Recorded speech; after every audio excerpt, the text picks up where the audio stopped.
যেসব আপু এবং ভাইয়েরা ফেসবুক পেজ 5 বছর থেকে চালাচ্ছে বা 3 বছর থেকে চালাচ্ছে, আর এক কথায় যারা ফেস দেখিয়ে ভিডিও বানায় রেগুলার কন্টিনিউ, তাদের ভিডিওতে অনেক পরিমাণ ভিউজ হচ্ছে, তাদেরকে মানুষ চেনে। কিন্তু আমরা তো ভিডিওতে তেমন ফেস দেখাই না, সেজন্য আমাদের ভিডিও মানুষ দেখেও না, আমাদেরকে চিনেও না। সব থেকে বড় কথা হচ্ছে বন্ধুরা, কি জানেন, যেসব আপু এবং ভাইরা ফেসবুক পেজ চালাতে চালাতে এত টাকা ইনকাম করছে, তারা এখন সবাই বাড়ি গাড়ি সব কিছুই করতেছে। কিন্তু এইদিকে আমরা অনেকেই মনিটাইজেশন পাইছি, কিন্তু আমাদের ভিডিওতে কোনো ভিউজ হচ্ছে না, কোনো কিছুই হচ্ছে না। ফলোয়ার আছে, কিন্তু এগুলো হচ্ছে ফলোয়ার যেসব যারা আমাদের ফলো করে, তাদের প্রত্যেকটা মানুষেরই একটা করে পেজ আছে। তারা নিজেদের ভিডিও বানানো নিয়েই ব্যস্ত, তারা কি আর আমাদের ভিডিও দেখবে?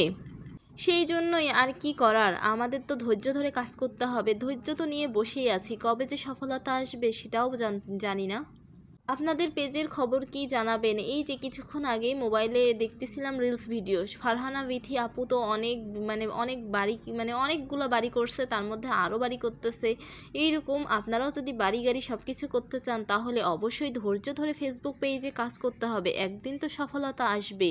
তারা 5-6 বছর থেকে কাজ করতেছে, আমরা তো কেবল 1 বছর 1 মাস 7 মাস এরকম হচ্ছে। সেই জন্য সফল হতে গেলে ভালো করে প্রত্যেক দিনই ভালো মতো ভিডিও ছাড়তে হবে। এখন আমি নিজেই ভালো মতো ভিডিও আপলোড করতে পারি না, আর অনেক সময় যদি আপলোড করি, অনেকে বলে আপনার কি কোনো কাজ নেই বাড়িতে, সারাদিন ভিডিও আপলোড করেন? আরে ভাই, যখন ফ্রি থাকি তখনই ভিডিও আপলোড করি, যখন ব্যস্ত হয়ে পড়ি তখন আর একটা ভিডিও দেওয়ারও আমি সময় পাই না।